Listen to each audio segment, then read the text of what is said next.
Hanggang sa huli po, hindi po ni ate po iniwan si nanay.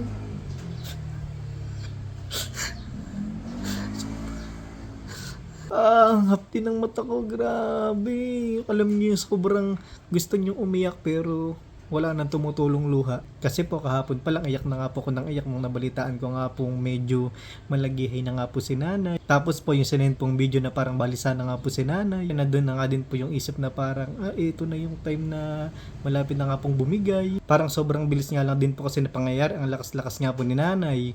Tapos medyo nakaka-recover na nga po siya sa pagkaka-stroke niya, nakakalakad na po. Tapos nakakakit na nga po dito sa amin sa hagdan, papunta po dito sa taas.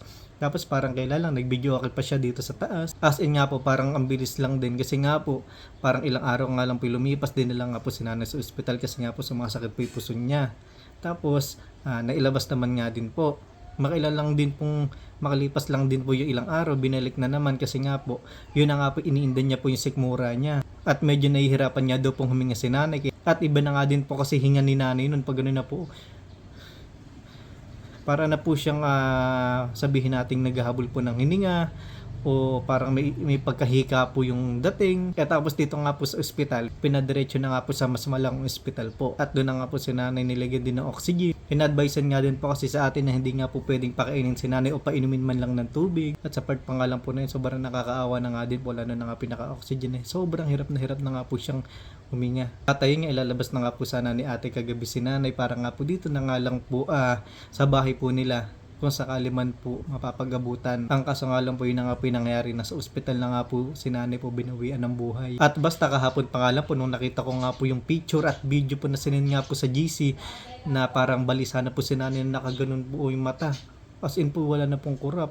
Parang alam niyo po yung parang hindi na siya parang wala na siyang sa pag-iisip.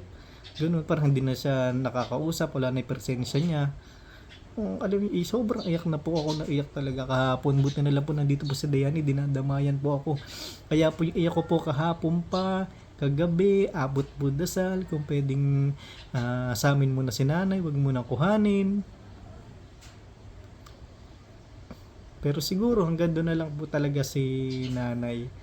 At wala na din pong paghihirap po siyang mararanasan at mararamdaman. At sa kabilang banda, sobrang nakakamiss din po kasi po wala na po si nanay, hindi na po namin siya makikita hanggang sa picture na lang. At sana ko kung pwede na nga lang na may mawalan tayong mahal sa buhay, kung panaginip lang, gumising na lang tayo pero hindi po Lahat naman nga po ng bagay may hangganan at lahat ng bandit po tayo, doon din po tayo pupunta. At eto pa, nakauwi na nga po si nanay dito, nahihati na nga po siya kanina alas 5 pero nakahiga na po siya sa kabaong. Kahapon pa nga lang din, sobrang hindi na po ako makakain, wala po akong gana. Grabe, parang wala po ako energy, sobrang bigat po ng pakiramdam ko, ang bigat po ng katawan ko. Wala akong maisip na iba kung hindi nga po yung kalagayan niya po ni nanay. Tinapat na nga din po si ate ng doktor na wala na nga daw po chance si nanay, kumbaga nga po parang hinihintay na nga lang po talaga mawala po ng hininga si nanay sa ospital. O di ba wala kang magawa kung hindi tingnan na lang na nahihirapan. At maghintay na lang na malagutan ng hininga si nanay. Sobra.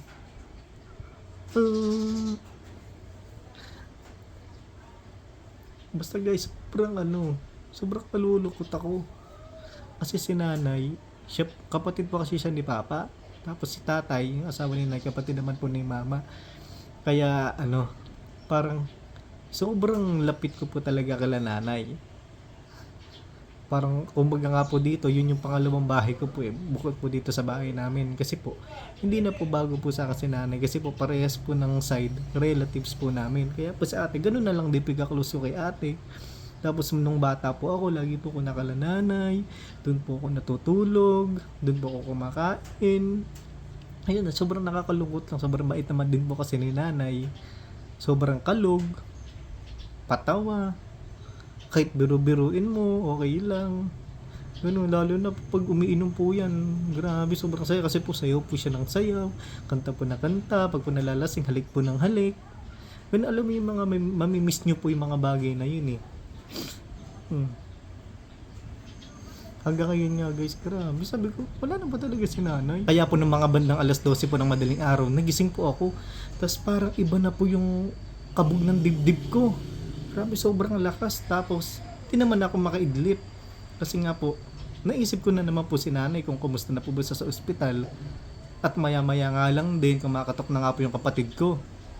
Eh syempre, parang alam ko na yung balitang ihahatid eh, kapag ka ganun. Kasi nga, sinabi na nga po na wala na nga po si nanay. At siguro nga po ako, yun nga po yung time na sobrang lakas po ng kabog ng dibdib ko. At nung nagising na nga din po ako ng mga alas 5, hindi ko na nga din po napigil yung sarili ko, pumunta po kala ate. At yun nga po, nakita ko na nga po si nanay na nakaburol na nga po dun. At ako lumapit na nga po ko sa kabaong. Grabe, totoo na, wala na po si nanay. At tingnan nyo nga po guys, sobrang ganda po nakuha ko po kay nanay dito. Ito po yung time na isinama po namin po si nanay dun po sa palagi po namin pinagsusumingan. Ito po sa may malamig, sobrang, ayan po, hindi ba sobrang ganda po ng ngiti niya oh. Buhay na buhay po si nanay. Buto na lang po talaga, na-picture ko po si nanay ng ganito. Kahit nung na-stroke po siya, nailibot ko man lang po siya. Ang huli po namin samang nailibot po sa kanya nung nanood po kami sa elementary, sinama po namin siya. Kaya ayun nanay, alam mo naman na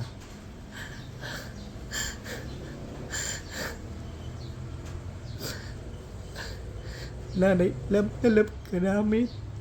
Ayun. Tapos si ate, love ka ni ate.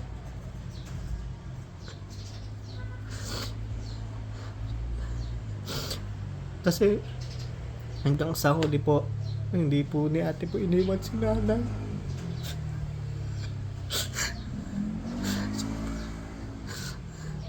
Sobrang nakakalungkot po kasi po si nanay po talaga yung isa sa pinaka-close ko sa mga nanay ko.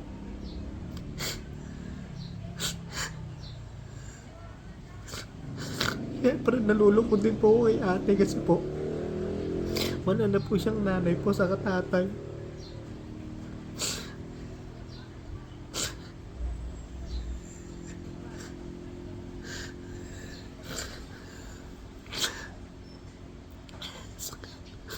Papasalamat lang din po ako sa pinost ko pong video, sa mga nag-comment po na nagdasal po kay nanay. Maraming salamat po.